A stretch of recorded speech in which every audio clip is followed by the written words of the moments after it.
दादरी के तत्कालीन विधायक महेंद्र सिंह भाटी की हत्या के मामले में देहरादून की सीबीआई अदालत ने बाहुबली और पूर्व सांसद डीपी यादव समेत 4 को उम्र कैद की सजा सुनाई है। 28 फरवरी को कोर्ट ने यादव और अन्य को भाटी की हत्या का दोषी करार दिया था। गौरतलब है कि 13 सितंबर 1992 को गाजियाबाद क्षेत्र के भंगेल रोड पर विधायक महेंद्र सिंह और उनके साथी उदय प्रकाश की हत्या कर दी गई थी। सर्वोच्च न्यायालय ने उबर बलात्कार मामले में 13 गवाहों को फिर से गवाही के लिए बुलाने की अभियुक्त को अनुमति देने संबंधी दिल्ली उच्च न्यायालय के आदेश पर रोक लगा दी है। सर्वोच्च अदालत ने बलात्कार पीड़िता की याचिका पर अभियुक्त और दिल्ली सरकार को नोटिस जारी करते हुए निचली अदालत में चल रही कार्रवाई पर भी रोक लगा दी है। बम्बई उच्च न्यायालय ने कांग्रेस उपाध्यक्ष राहुल गांधी को झटका देते हुए उनके खिलाफ आरएसएस की ओर से दायर मानहानि के मामले को रद्द करने से इनकार कर दिया है। महात्मा गांधी की हत्या में आरएसएस पर कथित आरोप लगाए जाने पर राहुल के खिलाफ आरएसएस संगठन के एक कार्यकर्ता ने मानहानि का मामला दायर किया था। सरकार विदेशों में काला धन छिपाने वाले लोगों के खिलाफ कड़ी कार्रवाई करेगी। राज्यसभा में एक प्रश्न के जवाब में वित्त मंत्री अरुण जेटली ने बताया कि किसी को बख्शा नहीं जाएगा। उन्होंने कहा कि नरेंद्र मोदी सरकार इस मामले में बहुत गंभीर है। उन्होंने बताया कि HSBC की सूची की जांच का काम इस महीने की 31 तारीख तक पूरा कर लिया जाएगा। प्रधानमंत्री नरेंद्र मोदी ने प्रथम विश्व युद्ध के शताब्दी स्मरणोत्सव के अवसर पर मंगलवार को अमर जवान ज्योति पर पुष्प चक्र चढ़ाकर प्रथम विश्व युद्ध के शहीदों को श्रद्धांजलि दी। इस मौके पर रक्षा मंत्री मनोहर पर्रिकर सहित तीनों सेनाध्यक्ष भी मौजूद थे। गौरतलब है कि ये आयोजन 15 लाख भारतीय सैनिकों की याद में है जिन्होंने विश्व युद्ध में हिस्सा लिया, जिसमें 74,000 सैनिकों ने बलिदान दिया और जिनके नाम इंडिया गेट के स्तंभों पर उत्कीर्ण हैं। साल 2014 से 2018 को प्रथम विश्व युद्ध की शताब्दी के तौर पर मनाया जा रहा है। CISF ने मंगलवार को अपना 46वां स्थापना दिवस मनाया। इस मौके पर केंद्रीय गृह मंत्री राजनाथ सिंह ने CISF जवानों की परेड की सलामी ली। इस अवसर पर अपने संदेश में प्रधानमंत्री ने कहा कि वो केंद्रीय औद्योगिक सुरक्षा बल के 46वें स्थापना दिवस पर बल के कर्मियों का बहादुरी और कर्तव्य परायणता के लिए सम्मान करते हैं।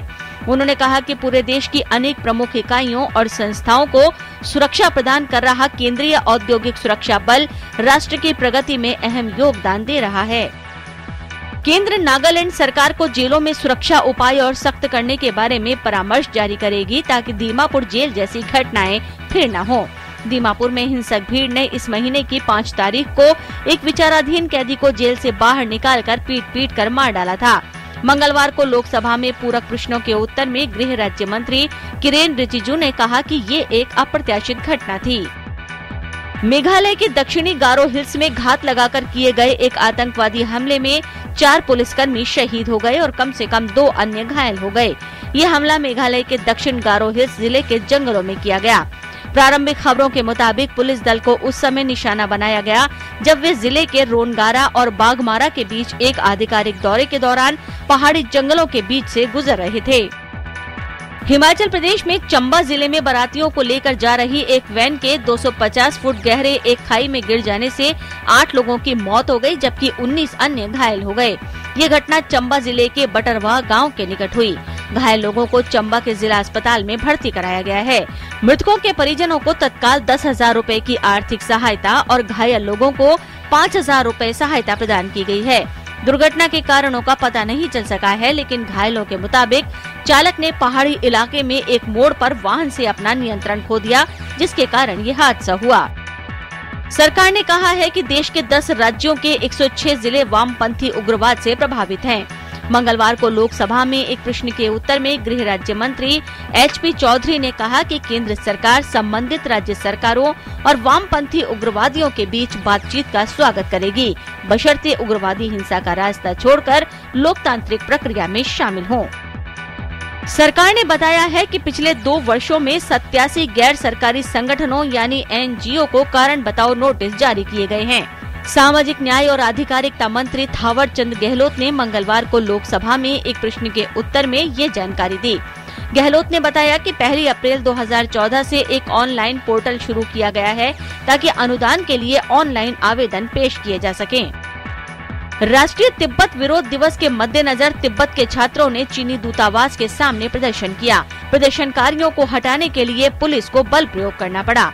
चीनी दूतावास में जबरदस्ती अंदर जाने वाले छात्रों को पुलिस ने कुछ समय हिरासत में रखने के बाद रिहा कर दिया।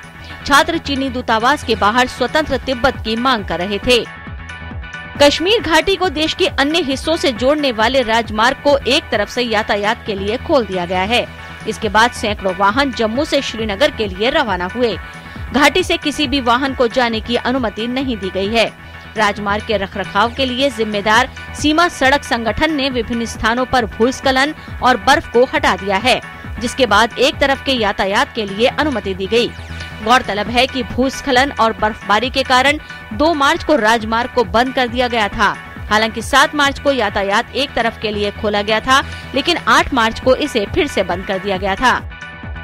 बेमौसम बारिश के कारण देश के कुछ भागों में फसल खराब होने के बावजूद इस साल गेहूं का उत्पादन 2013-14 के रिकॉर्ड 9.59 करोड़ टन को पार कर सकता है।